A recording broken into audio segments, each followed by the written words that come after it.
പഴയ റോമൻ സാമ്രാജ്യത്തിന്റെ അവശിഷ്ടങ്ങൾക്കും കെട്ടിടങ്ങൾക്കും നടുവിലാണ് നമ്മളിപ്പോൾ നിൽക്കുന്നത്. ഇവിടെ കാണുന്നത് മുഴുവൻ പാലത്തീൻ എന്ന പേരിൽ അറിയപ്പെടുന്ന പഴയ റോമാ സാമ്രാജ്യത്തിന്റെ ഭരണസിരാ കേന്ദ്രമാണ്. ഇവിടെ സീസർ അടക്കമുള്ള ചക്രവർത്തിമാർ താമസിച്ചിരുന്ന സ്ഥലമാണ്. ഇവിടെ ഇരുന്നുകൊണ്ടാണ് ലോകത്തെ അവർ നിയന്ത്രിച്ചിരുന്നത്. അഗസ്റ്റസ് സീസർ, ടൈബീരിയസ് സീസർ, ഒപ്പം തന്നെ ജൂലിയസ് സീസർ അടക്കമുള്ളവരുടെ ഭരണ സ്ഥിരാകേന്ദ്രമായ പ്രദേശമാണ് ഈ കാണുന്നത്. അവരുടെ കൊട്ടാരങ്ങൾ, അതുപോലെ തന്നെ അവരുടെ യോഗങ്ങൾ നടന്നിരുന്ന വലിയ വലിയ ഹാളുകൾ, ഭരണം നിയന്ത്രിച്ചിരുന്നവരുടെ മുഴുവൻ അവരുടെ കൊട്ടാരങ്ങൾ അടക്കമുള്ളത് ഇവിടെ ഉണ്ടായിരുന്നു. പലതും കാലത്തിന്റെ സാക്ഷിയായി എല്ലാം തകർന്നുപോയി അതിന്റെ അവശിഷ്ടങ്ങൾ മാത്രമാണ് ഇനി ഇവിടെ കാണാനുള്ളത്. ചില കെട്ടിടങ്ങൾ അതുപോലെ നിലനിൽക്കുന്നുണ്ട്. 2000 വർഷത്തെ പാരമ്പര്യമുള്ള ഒരു സമുച്ചയമാണ് പാലത്തീൻ. അഗസ്റ്റസ് സീസറിന്റെ കാലത്തും അതുപോലെ ടൈബീരിയസ് സീസർ, ഒപ്പം തന്നെ ജൂലിയസ് സീസർ, ഇവരുടെയൊക്കെ കാലത്ത് ഇതിന്റെ പ്രതാപകാലമായിരുന്നു. ആഫ്രിക്കയിലും യൂറോപ്പിലും അതുപോലെ തന്നെ ഏഷ്യയുടെ പല ഭാഗങ്ങളിലും നേരിട്ട് ഭരണം കയ്യിലായിരുന്നു.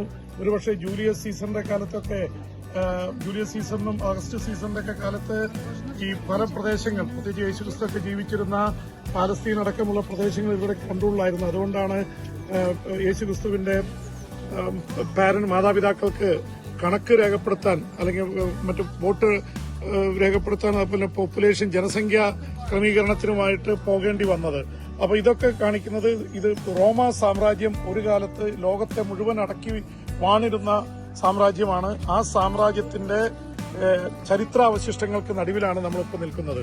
ഇതിന്റെ വളരെ സൈഡിലേക്ക് നോക്കിയാൽ കാണുന്നത് റോമൻ കൊളോസിയമാണ്.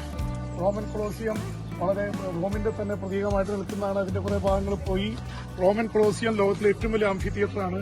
ആ ആംഫി തിയേറ്ററിന് തൊട്ടടുത്ത് തന്നെയാണ് ഈ റോമാ സാമ്രാജ്യത്തിന്റെ ഭരണശിലാ കേന്ദ്രവും ഉള്ളത്. ഇത് സംബന്ധിച്ചുള്ള പല കാര്യങ്ങളും ഇപ്പോഴും റിസർച്ചുകൾ നടന്നുകൊണ്ടിരിക്കുകയാണ്. ആയിരക്കണക്കിന് വിനോദസഞ്ചാരികളാണ് ഇവിടെ വന്നുകൊണ്ടിരിക്കുന്നത്. പോപ്പ് ഫ്രാൻസിസ് കാലം ചെയ്യുകയും അന്ത്യവിശ്രമം കൊള്ളുകയും ചെയ്യുന്ന സെന്റ് മേരീസ് മേജർ ബസിലിക്കയിൽ നിന്ന് അധികം ദൂരമല്ലാതെയാണ് ഈ പ്രധാനപ്പെട്ട പ്രദേശങ്ങളൊക്കെ ഉള്ളത്. ഇപ്പോൾ ഈ കാണുന്നത് ഇത് കുറച്ചും കൂടി ഒന്ന് റിനോവേറ്റ് ചെയ്തതാണ്. ഇവിടുത്തെ ഏറ്റവും പ്രശസ്തമായിട്ടുള്ള റോമൻ എംപയറിന്റെ കാലത്തുള്ള ഫൗണ്ടനും അതുപോലെ തന്നെ പൂന്തോട്ടവും ഗാർഡൻസും ഒക്കെയാണ്. ഇത് കുറച്ചും കൂടി അവർ മോഡിഫൈ ചെയ്ത് എടുത്തിട്ടുണ്ട്. പക്ഷെ പല ഭാഗങ്ങളും അതുപോലെ തന്നെ നിലനിർത്തിയിരിക്കുകയാണ്.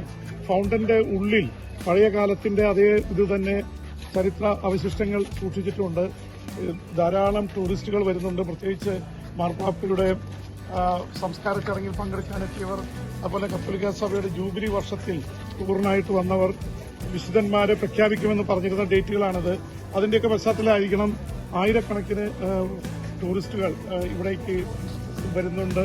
ഈ പാലത്തീൻ എന്ന പേരിലാണ് ഇത് അറിയപ്പെടുന്നത്.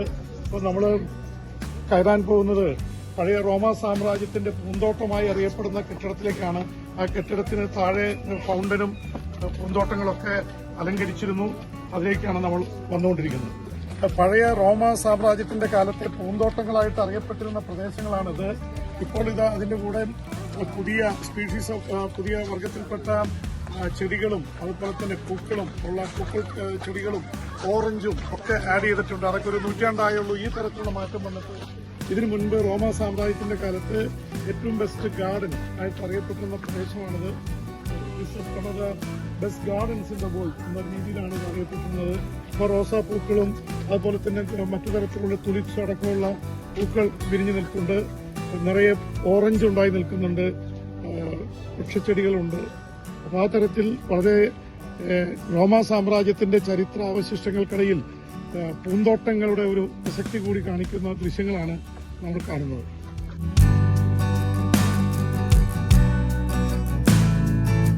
രണ്ടായിരത്തിലേറെ വർഷം മുമ്പ് പഴക്കമുള്ള പഴയ റോമാ സാമ്രാജ്യത്തിന്റെ ഏറ്റവും ഉയരങ്ങളിലാണ് നമ്മൾ നിൽക്കുന്നത്. ഈ കാണുന്ന പ്രദേശങ്ങളൊക്കെ റോമാ സാമ്രാജ്യത്തിന്റെ ചരിത്രാവശിഷ്ടങ്ങളാണ്.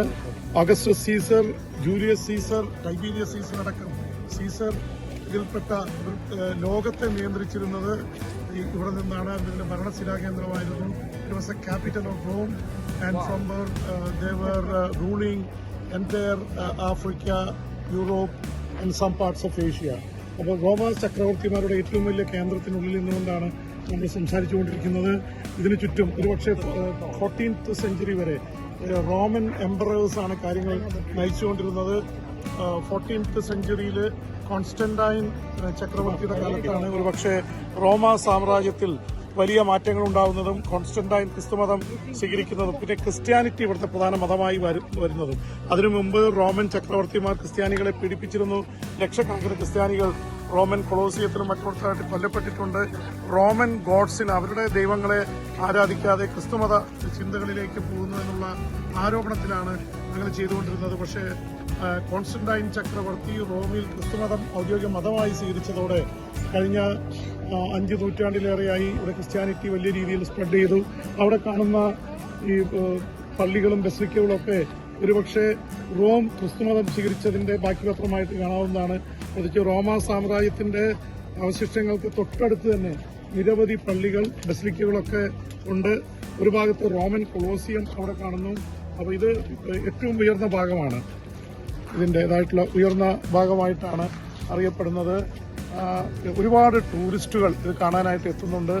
പ്രത്യേകിച്ച് ഇതിനെ പാലത്തീൻ എന്ന പേരിലാണ് ഇതിന്റെ ശിലാകേന്ദ്രങ്ങളെ അറിയപ്പെടുന്നത്. റോമിന്റെ ഭരണത്തിന്റെ ശിലാകേന്ദ്രങ്ങൾ ഇവിടെ നിന്നുകൊണ്ട് ജൂലിയസ് സീസറും ടൈബീരിയസ് സീസറും ഒക്കെ ലോകത്തെ മുഴുവൻ ഭരിച്ചു. യേശുക്രിസ്തു ജീവിച്ചിരുന്ന കാലഘട്ടത്തിൽ തന്നെ പാലസ്തീനും ഇസ്രായേൽ ഭാഗങ്ങളിലൊക്കെ ഭരണാധികാരം ഈ സീസർമാർക്കായിരുന്നു. അതുകൊണ്ടാണ് ബൈബിളിലൊക്കെ പറയുന്ന പോലെ സീസറിന്റെ കപ്പം കൊടുക്കുക എന്നുള്ളത് ആ ഒരു ക്രമമായിരുന്നു. കപ്പം കൊടുത്തില്ലെങ്കിൽ ആ പ്രദേശങ്ങളിലുള്ള ആൾക്കാർക്ക് ജീവിക്കാൻ പറ്റത്തില്ല. അപ്പൊ അത് നിയന്ത്രിച്ചിരുന്ന, ലോകത്തെ നിയന്ത്രിച്ചിരുന്ന ഈ റോമൻ ചക്രവർത്തിമാരുടെ ഭരണസിരാ കേന്ദ്രമായിട്ടാണ് ഈ പാലസ്തീൻ അറിയപ്പെടുന്നത്.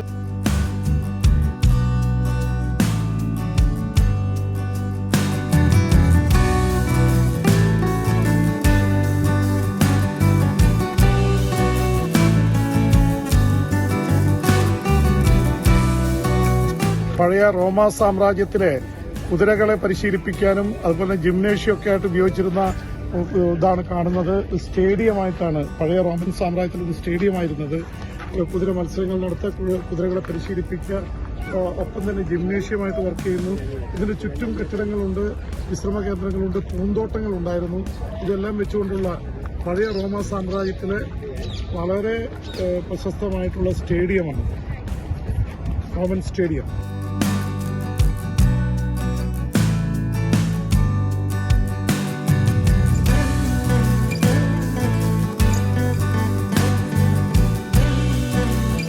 രണ്ടായിരത്തിലേറെ വർഷം പഴക്കമുള്ള പഴയ റോമാ സാമ്രാജ്യത്തിന്റെ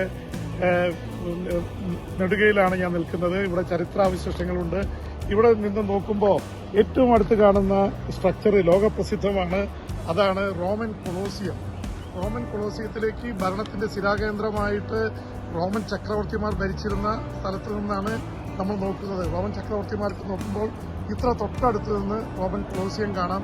അവരുടെ എന്റർടൈൻമെന്റ് ഏരിയ ആണ്. ഗ്ലാഡിയേറ്റേഴ്സ് ആയിട്ടുള്ള ഫൈറ്റ്, വന്യമൃഗങ്ങൾക്ക് മനുഷ്യർ ഇട്ടുകൊടുക്കല്, അതുപോലെ മോക്കായിട്ടുള്ള നാവൽ ഷിപ്പായിട്ട് വെള്ളം നിറച്ചിട്ട് നാവൽ ഫൈറ്റൊക്കെ നടത്തിയിരുന്ന ഈ റോമൻ കൊളോസിയത്തിലാണ്. പഴയ റോമൻ സാമ്രാജ്യത്തിന്റെ ഭരണസിരാകേന്ദ്രമായിട്ടുള്ള പാലത്തീനിൽ നിന്നുകൊണ്ടാണ് സംസാരിക്കുന്നത്. ഇവിടെ അതിന്റെ ചരിത്ര അവശിഷ്ടങ്ങൾ രണ്ട് ഭാഗത്തും കാണാം. എന്തായാലും ഇതിലൂടെ നമ്മളൊരു യാത്ര നടത്തുകയായിരുന്നു. ഇത് റോമിനെ സംബന്ധിച്ചിടത്തോളം ഐതിഹാസികമായ ചരിത്രമുറങ്ങുന്ന ഭൂമികയാണ്. ഇവിടെ സീനിയർ ക്യാമറാമാൻ വിപിൻ വേളിക്കൊപ്പം പി ജെയിംസ്, 24 ഫ്രം റോം.